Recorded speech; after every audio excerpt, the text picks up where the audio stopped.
መላላይ ስትሰራ የነበረችው ንጹህ እንግዲህ ከባሏ ያመለጠችው ሙሽራ እንግዲህ ባሏ ጋር አለመስማማት ስለተፈጠረ እንግዲህ ዘላ ገብታለች። ይሄ ልጅ ደግሞ ካወቃችሁት እውነት ከሚለው ድራማ ላይ ሲሰራ የነበረው የእውነት ፍቅረኛ ቢኒያም ነው። እዚህ ላይ ደግሞ እጹብ ናት። እጹብ እንግዲህ ባሏ ጋር በምን እንደተጣለች ባናቅም ግን እሷ አልፈልግም ብላ ቤሏን ለብሳ ጠፍታለች። ጠፍታም ከነ ቢኒያም ቤት መታለች። ቢኒያምም በሩ ሲንኳኳ ከፍቶ ምንድን ነው አለው። ከዚያ የሆነች ሙሽራ መታለች አለው። አይ አልመጣችም አይቻታለሁ ግን ቤት አልገባችም አለው። እሷም እጹቤም ከውስጥ ሆና አለች ብሎ ነግሮ እንዳያስደበድበኝ ብላ ፈርታ እያለቀሰች ነው። እሱም አይ እንትን እሷ ቤሎ ለብሳ አይቻታለሁ ግን ከቤት አልገባችም አልፋን ሄደች። ስልክህን ስጠኝና ተመልሰ መምጣቷ ስለማይቀር ደውዬ አሳውቅሃለሁ አለው። ከዛም በኋላ እሱም ግን እኮ ወደዚህ ነው ስገባ አየናት የተባለው አለው። ከዛ በኋላ አይ እኔ ራሴ አይቻታለሁ ግን አልገባችም አለው። ከዛ ቢኒያምም ለልጁ መልስ ሰጠው። ልጁም እንደገባች አይቶታል እና እያፋጠጠው ነው። ቢኒያም ግን በዝምታ እየተከታተለው እና እያዳመጠው ነው። ከዛም በኋላ አይ አልገባችም እኮ ቢሆንም ግን ለብሳ አይቻታለሁ አልፋለች አለው። ስልክህን ስጠኝና እደውልልሃለሁ ሲለው በዛ እጹብም ተረጋጋች።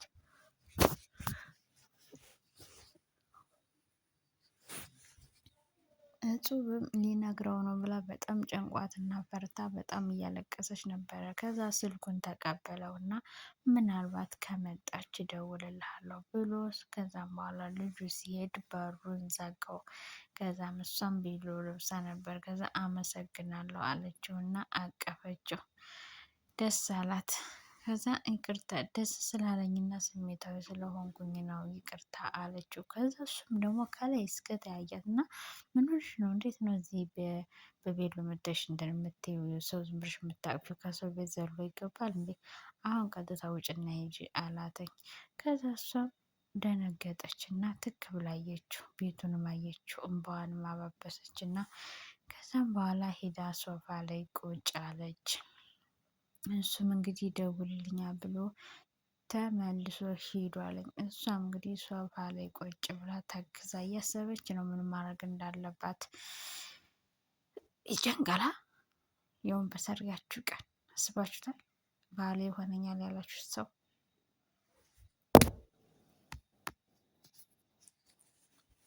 እንግዲህ ቢኒያም ውሃ ይዞላት መጣና ውሃ ሰጣተኝ። ከዛ በኋላ እሱም ዝም ብሎ እያያት ነበር፣ እሷም እያየች ነው። ተፈራርተው ነው ያሉት። ከዛም በኋላ ምን ሆነሽ ነው አላተኝ። ዝም አለችው። ምን ሆነሽ ነው እንደዚህ የጠፋሽው ያለቀስሽው አላተኝ። ከዛም በኋላ ምንም አለችው።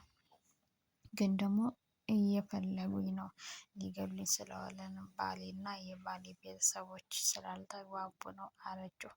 ቢኒያም ምን ማለት ነው አልገባኝም አላተኝ። አይ በቃ ባሌ ጋር ስላልተግባባሁ ነው አለችው። እና ምን አገባኝ እኔ ምንም አይመለከተኝም አሁን ቀጥታ ወጥተሽ ሂጂ አላተኝ። ከዛም በኋላ በእናትህ እኔ አሁን አልወጣም የትም አልሄድም መሄጃ እኮ የለኝም አለችው።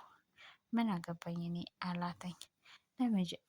ለአንድ ቀን ለዛሬ ብቻ ልደርና ከዛ በኋላ ነገ እወጣለሁኝ አለችው። ነገ ወጥቼ ወደ ገጠር ቢሆን እሄዳለሁኝ አለችው። ከዛ እሱም እኔ ገጠርም ሂጂ የትም ሂጂ አያገባኝም ብቻ ግን ውጭ እዚህ ቤት አላተኝ። እሷም ተከዘች፣ ከፋት። እውነት ለመናገር ግን እንደዚህ በራችሁ ነብስ አውጭኝ በላችሁ በገባችሁበት ውጭ ምናምን ስትባሉ ይደብራል እውነት። ከዛ እሱም ቢኒያምን ስልኩን አውጥቶ ሊደውልለት ነው። ምክንያቱም እዚህ ነው ያለች ብሎ ሊነግረው ለመነችው። በእናትህ አለችው።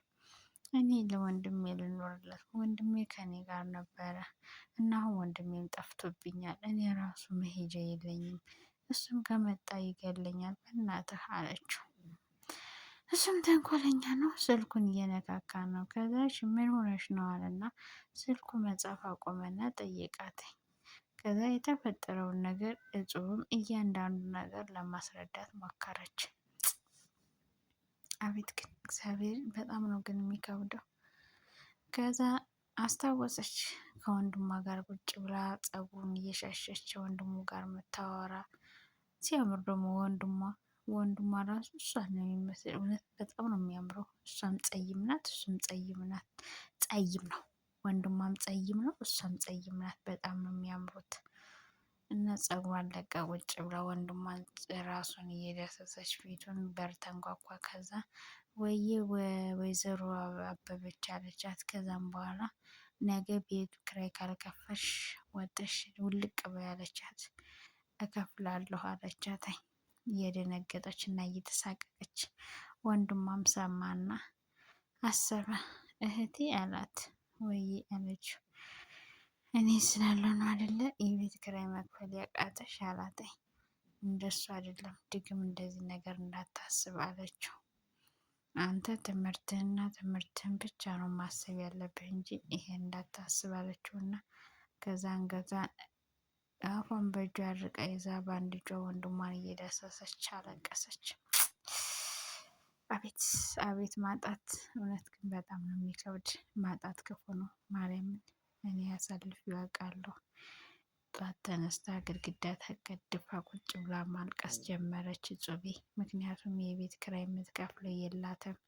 ማንን ታዋየው? ማንን ታወራው? በጣም ከባድ ነው። በጣም አንዳንዴ ይህን ህይወትን የማለፍበታለሁ።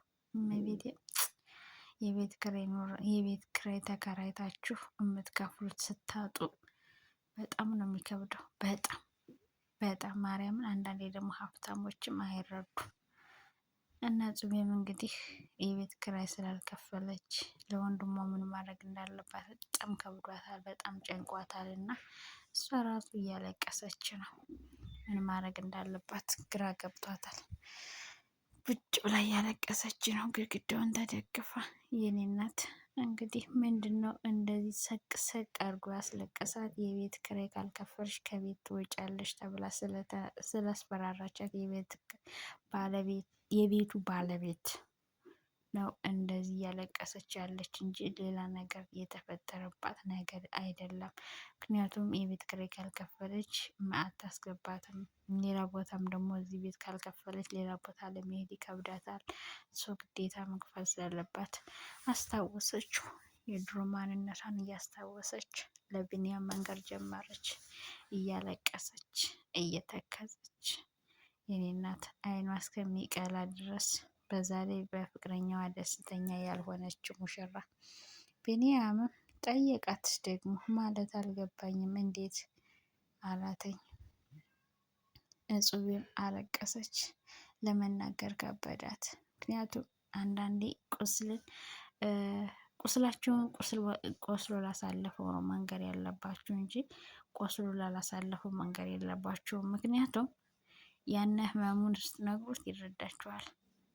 ህመም ያላመመው ግን ብትጠይቁት አያውቅም።